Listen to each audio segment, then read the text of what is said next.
ನಿಮಗೆ ತೃಪ್ತಿ ಕೊಟ್ಟ ಸ್ಟೋರಿ ಯಾವುದು? ತೃಪ್ತಿ ಅಂದರೆ ಯಾವುದೇ ಜರ್ನಲಿಸ್ಟ್ಗೆ ಅವನಿಗೆ ಮಾಡಿದ ಸ್ಟೋರಿ ತೃಪ್ತಿ ಸಮಾಧಾನ ಕೊಡೋದು ಯಾವಾಗಂದರೆ ಅದು ಇಂಪ್ಯಾಕ್ಟ್ ಆದಾಗ, ಆ ಕೆಟ್ಟ ಪದ್ಧತಿ ಮತ್ತು ಭ್ರಷ್ಟಾಚಾರಿಗಳನ್ನು ಅವರ ವಿರುದ್ಧ ಕ್ರಮ ಕೈಗೊಂಡಾಗ ಎಲ್ಲೋ ಒಂದು ರೀತಿಯಲ್ಲಿ ನಾವು ಮಾಡಿದ ಸ್ಟೋರಿ ಯಶಸ್ಸು ಆಯಿತು ಅಂತ ತೃಪ್ತಿ ಸಮಾಧಾನ ಕೊಡುತ್ತೆ.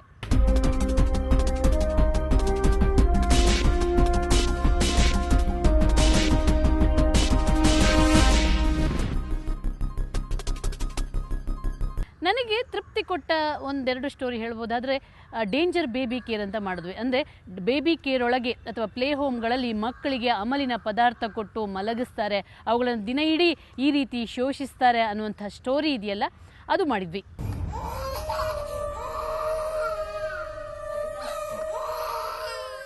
ಅದು ನಮ್ಮ ರಾಜ್ಯ ಸರ್ಕಾರದ ಕಣ್ತೆರೆಸಿತು. ಅಷ್ಟೇ ಅಲ್ಲ, ಇನ್ನೊಂದು ತೃಪ್ತಿ ಕೊಟ್ಟಂಥ ವಿಚಾರ ಯಾವುದಂದರೆ ಕರಿಕಲ್ಲಿನ ರಹಸ್ಯ ಅಂತ. ಚಾಮರಾಜನಗರದಲ್ಲಿ ಕರಿಕಲ್ಲಿನ ಗಣಿಗಾರಿಕೆಯಿಂದ ಅಲ್ಲಿ ಕೆರೆ ತುಂಬಿಸುವ ಯೋಜನೆಯನ್ನು ಈ ಗಣಿ ಮಾಲೀಕರು ನಿಲ್ಲಿಸಿಬಿಟ್ಟಿದ್ರು. ಅಲ್ಲಿ ಲಕ್ಷಾಂತರ ರೈತರು ನೀರಿಲ್ಲದೆ ಅಂತರ್ಜಲ ಕುಸಿದು ಹೋಗಿ ತುಂಬ ಸಂಕಷ್ಟದಲ್ಲಿದ್ದರು. ಈ ಸ್ಟೋರಿನ ಮಾಡುವಂಥ ಧೈರ್ಯ ಯಾರೂ ಕೂಡ ಮಾಡಿರಲಿಲ್ಲ. ಆದರೆ ನಾವು ಸಾಹಸ ಮೆರೆದು ಆ ಸ್ಟೋರಿನ ಮಾಡಿದ್ವಿ.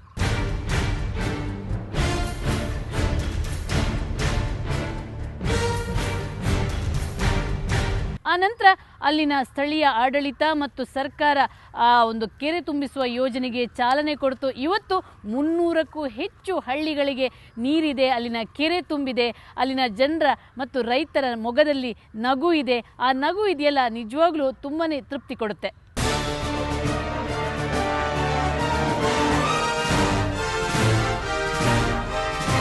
ಇನ್ನೊಮ್ಮೆ ಸಮಾಧಾನ ಯಾವಾಗ ಸಿಗುತ್ತಂದರೆ, ಇಷ್ಟೂ ಜನ ಎಲ್ಲರೂ ಸೇರಿ ನಮಗೆ ಭೇಷ್ ಇಂಥದ್ದೊಂದು ಸ್ಟೋರಿ ಮಾಡಿದ್ರಲ್ಲ, ನಮ್ಮ ಆರೋಗ್ಯ ಉಳಿಸಿದ್ರಲ್ಲ ಅಂತ ಜನ ಬಂದು ನಮಗೆ ಹೇಳ್ತಾರಲ್ಲ, ಆವಾಗ ಕೂಡ ತುಂಬ ಖುಷಿ ಸಮಾಧಾನ ಕೊಡುತ್ತೆ. ಅಂಥ ಸ್ಟೋರಿಯ ಪೈಕಿ ಪಾನಿಪುರಿ ಸ್ಟೋರಿ ಒಂದು ಇಂಪಾರ್ಟೆಂಟ್ ಆಗಿರುವಂಥದ್ದು.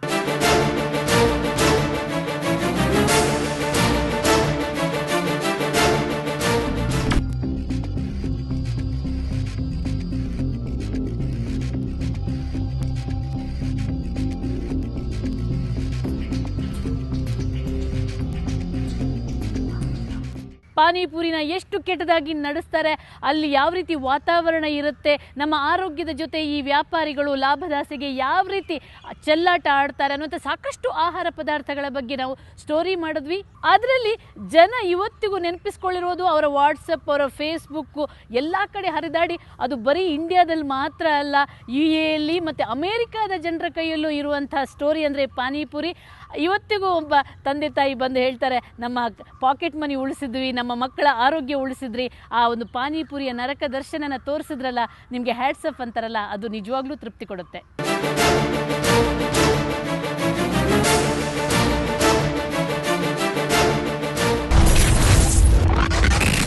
ನಿಮಗೆ ಲೈಫ್ ಥ್ರೆಟ್ ಬರಲ್ವಾ? ಲೈಫ್ ಥ್ರೆಟ್ಟು, ಬೆದರಿಕೆ ಕರೆಗಳು ಮತ್ತು ಯಾವಾಗಲೂ ಟೆನ್ಷನ್ ಕೊಡೋದು ಇದು ಇದ್ದೇ ಇರುತ್ತೆ. ಅದು ನನ್ನ ಜೀವನದ ಭಾಗ ಆಗಿದೆ. ಒಂದು ಪತ್ರಿಕೋದ್ಯಮದಲ್ಲಿ, ವಿಜುವಲ್ ಮೀಡಿಯಾದಲ್ಲಿ ಯಾರಾದರೂ ಸ್ಟಿಂಗ್ ಆಪ್ರೇಷನ್ ಮಾಡಿದ್ರೆ, ಯಾರು ಆಪ್ರೇಷನ್ ಮಾಡಿರ್ತಾರೋ ಆ ತಂಡವನ್ನು ರಹಸ್ಯವಾಗಿರ್ತಾರೆ, ಅದು ಯಾರು ಅಂತ ಗೊತ್ತಾಗಲ್ಲ. ಆದರೆ ಇಲ್ಲಿ ನಾವು ರಿಸ್ಕ್ ತೊಗೊಳ್ತೀವಿ, ನಾವೇ ಮಾಡಿದ್ದು ಅಂತ ಹೇಳ್ಕೊಳ್ತೀವಿ. ಎಷ್ಟೋ ಬಾರಿ ನಮ್ಮ ಮೇಲೆ ದಾಳಿ ಮಾಡಿದ್ದು, ಅಟ್ಯಾಕ್ ಮಾಡಿದ್ದೂ ಇದೆ, ಹಲ್ಲೆ ನಡೆಸಿದ್ದೂ ಇದೆ. ಆದರೆ ನಾವು ಮಾಡ್ತಿರೋದು ಅನ್ಯಾಯದ ವಿರುದ್ಧ ಹೋರಾಟ, ಭ್ರಷ್ಟಾಚಾರದ ವಿರುದ್ಧ ಹೋರಾಟ. 10 ಜನ ಕೆಟ್ಟ ಕೆಲಸ ಮಾಡಿದ್ರೆ 90 ಮಂದಿ ಒಳ್ಳೆ ಕೆಲಸ ಮಾಡ್ತಿರ್ತಾರೆ. ಹಾಗಾಗಿ ಆ 90 ಮಂದಿಯ ಆಶೀರ್ವಾದ, ಅವರ ಸಪೋರ್ಟ್ ಇರುತ್ತಲ್ಲ, ಅದು ನಮಗೆ ಇನ್ನಷ್ಟು ಮುನ್ನುಗ್ಗುವ ಶಕ್ತಿಯನ್ನು ಕೊಡ್ತಾ ಇರುತ್ತೆ. ಕವರ್ ಸ್ಟೋರಿ ಬಗ್ಗೆ ಗಣ್ಯರ ಮೆಚ್ಚುಗೆ. ಸುದ್ದಿ ಮಾಧ್ಯಮ ಬಹಳ ಕಷ್ಟಕರವಾದಂತಹ ಮಾಧ್ಯಮದ ದುಡಿತ.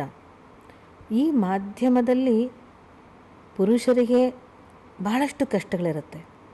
ಗಂಡು ಮಕ್ಕಳಿಗೆ ಕಷ್ಟ ಇರ್ತಕ್ಕಂಥ ವ್ಯವಸ್ಥೆಯಲ್ಲಿ, ಸಾಮಾಜಿಕ ವ್ಯವಸ್ಥೆಯಲ್ಲಿ ಒಬ್ಬ ಹೆಣ್ಣು ಮಗಳು ಬಹಳ ದಿಟ್ಟಿಯಾಗಿ ಧೈರ್ಯವಾಗಿ ಓಡಾಡುವಂಥ ಸ್ಥಿತಿ, ಮನೋಭಾವ, ಮನಸ್ಥಿತಿ ಬೆಳೆಸ್ಕೊಂಡಿರ್ತಕ್ಕಂಥ ವಿಜಯಲಕ್ಷ್ಮಿ ನಿಜಕ್ಕೂ ಕೂಡ ಗಟ್ಟಿ ಹೆಣ್ಮಗಳು. ತುಂಬ ಖುಷಿಯಾಗತ್ತೆ ಇಂಥ ಹೆಣ್ಮಕ್ಕಳನ್ನ ನೋಡಿದಾಗ.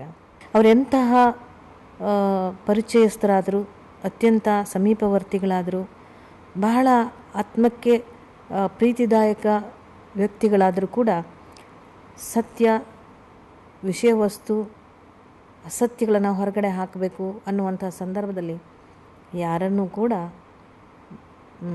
ಯಾರ ಹಂಗಿನಲ್ಲೂ ಯಾರಿಗೆ ಸಹಾಯ ಮಾಡುವಂಥದ್ದು ಏನನ್ನೂ ಲೆಕ್ಕಿಸೋದಿಲ್ಲ. ಕೇವಲ ಸಹಾಯ ಆಗಬೇಕಾಗಿರೋದು ಸಮಾಜದ ದೃಷ್ಟಿಕೋನದಲ್ಲಿ ಒಳಿತನ್ನು ಮಾಡುವಂಥ ಒಂದೇ ಒಂದು ಗುರಿ. ಆ ಗುರಿಯನ್ನು ಪಕ್ಕಾ ಸಾಧನೆ ಮಾಡ್ಕೊಳ್ತಕ್ಕಂಥ ಒಂದು ಜಾಣ್ಮೆ, ಒಂದು ಧೈರ್ಯ ಆಕೆಯಲ್ಲಿದೆ. ಅದು ನನಗೆ ಬಹಳ ಇಷ್ಟವಾದಂಥ ಅವಳ ಗುಣ. ನಾನು ರೆಗ್ಯುಲರ್ ಆಗಿ ನೋಡ್ತಾ ಇದ್ದೀನಿ ಕವರ್ ಸ್ಟೋರಿನ. ವಿಜಯಲಕ್ಷ್ಮಿ ಶಿಬರೂರವರಿಗೆ ನನ್ನ ಹ್ಯಾಟ್ಸ್ ಆಫ್ ಆ್ಯಂಡ್ ಅಭಿನಂದನೆಗಳು. ಮತ್ತು ಭಾಳ ಧೈರ್ಯವಾಗಿ ಅಚ್ಚುಕಟ್ಟಾಗಿ ಮಾಡ್ತಾ ಇದ್ದಾರೆ. ಅವ್ರಿಗೆ ನನ್ನ ಸಂಪೂರ್ಣ ಬೆಂಬಲ ಮತ್ತು ನನ್ನ full support. As A police officer ನಾನು ಆಕೆಗೆ ಒಂದು ಅಡ್ವೈಸ್ ಮಾಡೋದು, ಆಕೆ ಒಂದು ಲೈಸೆನ್ಸ್ಡ್ ವೆಪನ್ ತೊಗೊಳ್ಬೇಕು. ಯಾವತ್ತಾದರೂ ಸಡನ್ ಅಟ್ಯಾಕಿಂಗ್ ಇರುತ್ತೆ, ಕ್ರಿಮಿನಲ್ಸ್ ಜೊತೆ ಕರ್ತವ್ಯ ಮಾಡೋ ಟೈಮಲ್ಲಿ ಆಕೆಗೆ ಒಂದು ರಕ್ಷಣೆಗೆ ಒಂದು ಏರ್ ಫೈರ್ ಆದರೂ ಮಾಡಿ ಎದುರಿಸ್ಬೋದು ಅಂತ ಇವರನ್ನು.